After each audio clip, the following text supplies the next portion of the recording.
Bismillahirrahmanirrahim. Assalamualaikum warahmatullahi wabarakatuh. Alhamdulillahirabbil alamin wassalatu wassalamu ala Rasulillah wa ala alihi wa ashabihi ajma'in. Pertama-tama marilah kita senantiasa memanjatkan puji syukur kehadirat Allah Subhanahu wa taala atas begitu banyaknya nikmat yang Allah berikan kepada kita semua.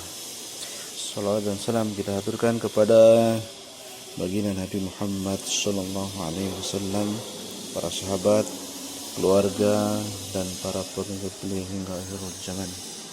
Baik, pada kesempatan yang mulia ini saya akan membacakan beberapa hadis terkait dengan birrul walidain, yaitu tentang berbakti kepada kedua orang tua. Yang pertama, an Abi Amri Asy-Syaibani qala haddatsana sahibu hadhihi ad-dar wa awma'a biyadihi ila dari Abdullah qala sa'altu an-nabiy sallallahu alaihi wasallam ayyul 'amali ahabbu ila Allah azza wa jalla qala as-salatu ala waqtiha qultu thumma ayyun qala thumma birrul walidain qultu thumma ayyun qala thumma al-jihad fi sabilillah qala haddatsani bihinna walistajadtuhu nazadan. Artinya dari Abu Amr Asy-Syaibani berkata, pemilik rumah ini, dia sambil menunjuk rumah Abdullah bin Mas'ud radhiyallahu anhu mengabarkan kepada kami, ia berkata, aku bertanya kepada Rasulullah SAW, amalan apa yang paling dicintai oleh Allah Subhanahu wa taala? Kemudian Nabi menjawab, salat pada waktunya. Kemudian aku bertanya lagi, lalu amalan apa? Kemudian Nabi menjawab, berbakti kepada orang tua. Kemudian aku bertanya lagi, kemudian amalan apa lagi? Nabi mengatakan, lalu berjihad di jalan Allah. Ibnu Mas'ud berkata, beliau bersabda demikian, kalau sekiranya aku minta ditambah, niscaya beliau akan menambahkannya.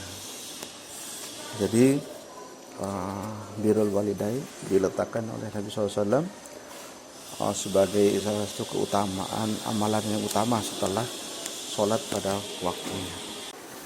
Kemudian hadis kedua, an Abdullah bin Umar qala ridul rabbi fi ridul walidi wa sakhtul rabbi fi sakhatil walidi.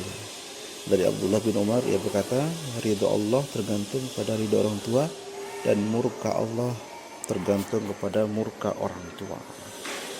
Jadi Allah itu ridhonya itu tergantung pada ridho orang tua. Kalau orang tua kita ridho, maka Allah pun akan ridho kepada kita. Kalau orang tua kita murka kepada kita, marah kepada kita, maka Allah pun akan murka dan marah kepada kita. Kemudian hadis selanjutnya, an Bahzi bin Hakim an abihi an jaddihi qultu ya Rasulullah man abarru qala ummaka qultu man abarru qala ummaka qultu man abarru qala ummaka qultu man abarru qala abaka thumma al-aqrabu fal aqrabu. Dari Bahas bin Hakim, dari ayahnya, dari kakeknya, aku bertanya kepada Rasulullah SAW, wahai Rasulullah, kepada siapa aku berbakti? Nabi menjawab, kepada ibumu. Aku bertanya lagi, lalu kepada siapa? Nabi menjawab, kepada ibumu. Aku bertanya lagi, kepada siapa lagi? Beliau menjawab, ibumu, 3 kali ya.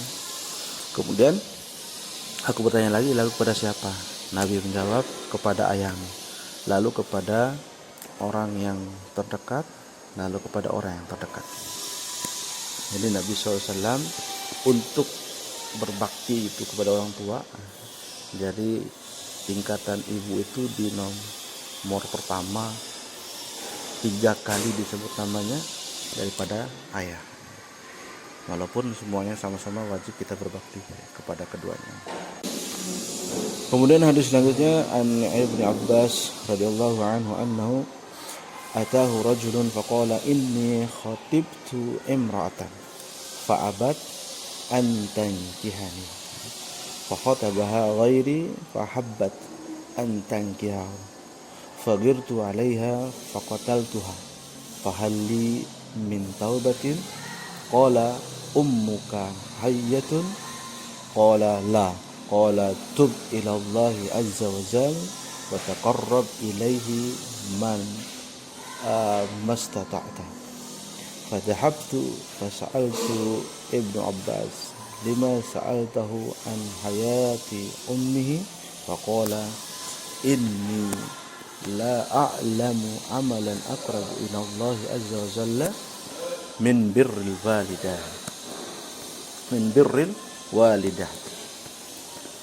Yang artinya dari Abdullah bin Abbas bahwa ada seorang laki-laki mendatanginya lalu berkata, laki-laki ini berkata, aku meminang atau melamar seorang wanita, tapi wanita itu menolak pinanganku. Dan setelah kedatanganku, seorang laki-laki datang meminangnya, laki-laki yang lain, dan dia menerimanya.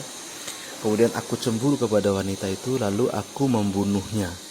Karena cemburu dia membunuh wanita yang menolaknya tadi. Apakah ada taubat untukku?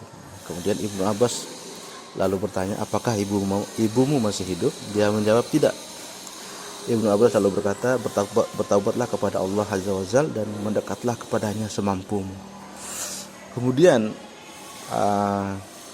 seorang tabi'in yang meriwayatkan ini, Imam Atha mendatangi Ibnu Abbas lalu bertanya kepada Ibnu Abbas, mengapa engkau bertanya kepadanya tentang hidup ibunya? Apakah ibunya masih hidup?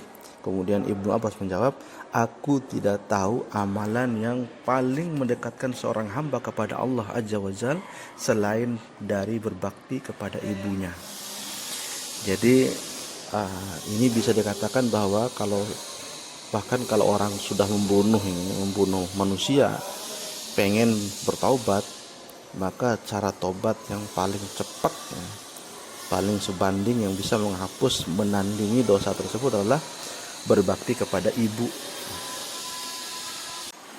Kemudian hadis selanjutnya adalah an Ibnu Abbas, dari Ibnu Abbas, qala ma min muslimin lahu walidani muslimani yusbihu ilaihima muhtasiban illa fatahallahu babaini yakni minal jannah wa in kana wahidan fawahidun wa in aghdaba ahadahuma lam yardallahu anhu hatta yarda anhu.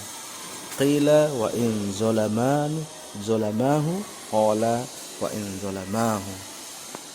Artinya dari Ibnu Abbas, ia berkata, tidak seorang pun dari kaum muslimin yang mempunyai kedua orang tua beragama Islam yang berbakti kepada mereka berdua dengan mengharap pahala dari Allah, melainkan Allah akan membukakan dua pintu yaitu pintu surga untuknya. Jika tinggal satu dari keduanya yang masih hidup, maka yang akan dibukakan adalah satu pintu. Jika dia menjadikan salah satu di antaranya marah, jika membuat ibu atau bapak kita marah, Allah tidak akan pernah ridho kepada kita hingga orang tua kita itu ridho kepada kita. Lalu ada yang bertanya, meskipun kedua orang tua kita itu menzolimi kita? Ibnu Abbas menjawab, meskipun kedua orang tua kita itu menzolimi kita, tetap kita berbakti kepada mereka. Ada juga hadis lain yang mengatakan bahwa ada seorang sahabat yang ada orang yang berbuat dosa, itu berzina, makan riba, makan anak yatim, berbuat maksiat, suka menghina. Ibnu Abbas pernah bertanya, apakah engkau takut masuk neraka atau ingin masuk surga? Ya tentu, jawabnya. Kemudian dia bertanya, apakah kedua orang tuamu masih hidup? Tanya sama Ibnu Abbas. Aku masih mempunyai seorang ibu, kata orang yang tadi yang banyak dosanya ini. Beliau berkata, kalau sekiranya engkau mau melembutkan ucapanmu terhadapnya dan selalu menyiapkan makanan untuknya, engkau pasti masuk surga. Hadis ini hadis sahih, diriwayatkan oleh Tabrani. Dan itu pentingnya kita melembutkan ucapan, berkata-kata dengan lembut untuk ibu kita dan selalu menyiapkan makanan untuknya, itu Allah menjamin kita pasti masuk surga selama kita tidak melakukan kesyirikan. Ada kisah menarik lagi dari seorang dari Yaman bersama Ibnu Abbas. Jadi orang Yaman ini pergi haji, kemudian dia menggendong ibunya untuk bertawaf. Dia tawaf keliling. Setelah itu dia bertanya kepada Ibnu Abbas, wahai Ibnu Umar, ini kisahnya dengan Ibnu Umar, apakah saya sudah membalas budinya ibuku?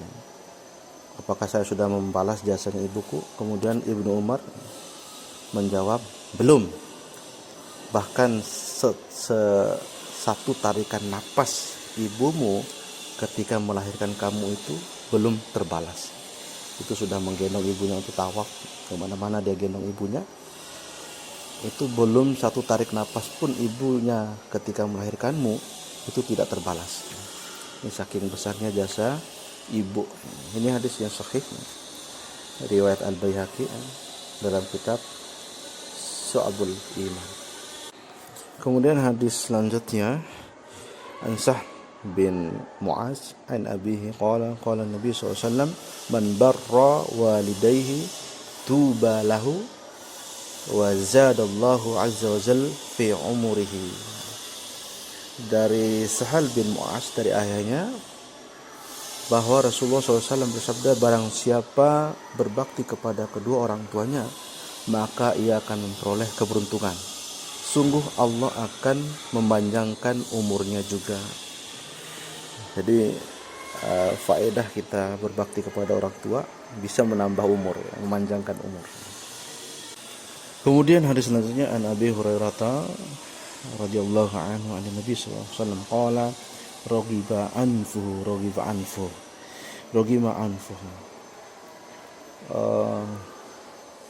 qalu ya Rasulullah man qala man adraka walidayhi 'indal kibari aw ahaduhuma wa dakhala an-nar. Kemudian dari Abu Hurairah radhiyallahu anhu, ia berkata Rasulullah SAW bersabda, sungguh terhina, raghiba anfuhu, sungguh terhina 3 kali disebut Nabi SAW. Kemudian para sahabat lalu bertanya, siapa wahai Rasulullah, siapa yang terhina itu? Kemudian Nabi menjawab, siapa saja yang mendapati kedua orang tuanya atau salah satu dari keduanya masih hidup di usia tua, tapi ia malah masuk neraka. Jadi maksudnya di sini bahwa berbakti kepada orang tua di penghujung masa tua mereka dengan memberikan pelayanan dan nafkah merupakan salah satu sebab yang dapat memasukkan orang ke dalam surga. Barang siapa yang lalai dalam menunaikan hak mereka, maka ia tidak akan masuk surga dan Allah akan menghinakannya ke dalam neraka. Jadi ini kesempatan, siapa-siapa kita punya orang tua, dua-duanya atau salah satu dari keduanya masih hidup, apalagi sudah tua, maka itulah kalau kita memberikan nafkah, memberikan pelayanan terbaik, maka Allah akan masukkan kita dalam surga. Dan sungguh terhina orang yang ada orang tuanya masih hidup, dan dia hanya tidak mau berbakti, tidak mau memberikan nafkah, tidak mau memberikan pelayanan kepada orang tuanya tersebut, sehingga dia dimasukkan ke dalam neraka. Padahal pintu surga sudah ada di depan mata, yaitu orang tua kita. Kemudian hadis selanjutnya, an Abi Bakrah an Nabi sallallahu alaihi wasallam qala ma min dhanbin ajdaru an yu'azzala li sahibihi al-uqubah ma'a ma yuddakhiru lahu min al-baghyi wa qati'atir rahimah. Dari Abu Bakrah dari Nabi SAW, beliau bersabda, tidak ada dosa yang lebih pantas untuk disegerakan balasannya di dunia ini berikut pembalasan yang disimpan untuknya di akhirat daripada orang yang melampaui batas dan memutus silaturahmi. Jadi kita di sini penetapan bahwa hukuman pelaku kezaliman dan pemutus tali silaturahmi akan disegerakan di dunia sebelum mendapatkan balasan di akhirat. Kemudian menyambung tali silaturahmi adalah kewajiban dan memutusnya adalah merupakan dosa besar. Apalagi memutus silaturahmi, memutus hubungan dengan orang tua. Itu termasuk salah satu bentuk kedurhakaan kita kepada orang tua. Maka kita tetap harus menyambung silaturahmi dengan orang tua, walaupun jauh. Sekarang zamannya sudah ada HP, video call, telepon, dan sebagainya. Tidak ada alasan lagi untuk tidak berkomunikasi, berhubungan, bahkan memberikan pelayanan kepada orang tua. Kemudian Antaisalah annahu sami'a Ibnu Umar yaqul buka al-walidain minal uquqi wal qaba'ir. Dari Taisalah bahwa ia mendengar Ibnu Umar berkata, tangis kedua orang tua itu termasuk kedurhakaan dan dosa besar. Tangis karena perbuatan jahat kita kepada mereka. Ya, jadi termasuk itu bentuk kedurhakaan dan salah satu dosa besar.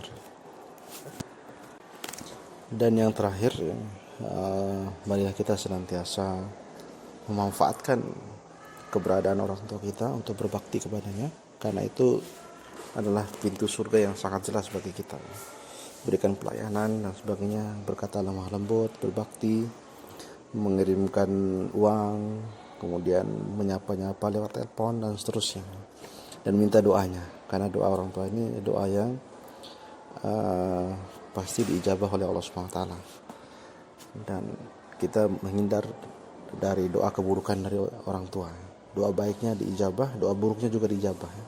Seperti dalam hadis an Abi Ja'far annahu sami'a Aba Hurairah yaqul qala Nabi SAW salasatu da'awatin mustajabatun lahunna la syaqqa fihinna da'watul mazlum wa da'watul musafir wa da'watul walidi ala waladihi. Dari Abi Ja'far bahwa ia mendengar Abu Hurairah berkata, Nabi SAW bersabda, 3 doa yang terkabul yang tidak diragukan padanya, pasti dikabul, yaitu doa orang yang dizalimi, doa orang yang bepergian, dan doa orang tua untuk keburukan anaknya. Bagaimana cara kita mengabdi untuk orang tua yang sudah meninggal dunia? Ada 4 kata Nabi SAW, yaitu ad-du'a ulahuma, yaitu berdoa untuk keduanya, wal istighfar lahuma, dan beristighfar kepada keduanya, wa infadu ahadihima, itu memenuhi janji keduanya, wa ikramu sadiqihima, dan memuliakan sahabat-sahabat mereka berdua selama mereka masih hidup dulu, wasilatur rahim allati la rahimalaka illa min qablihima. Demikianlah beberapa dalil atau hadis terkait dengan birrul walidain, mudah-mudahan bermanfaat. Hakum rabbi fala takuna minal mutarin, wa sallallahu alaihi wa sallam, wal muwaffiq ila aqwamit thariq. Wassalamualaikum warahmatullahi wabarakatuh.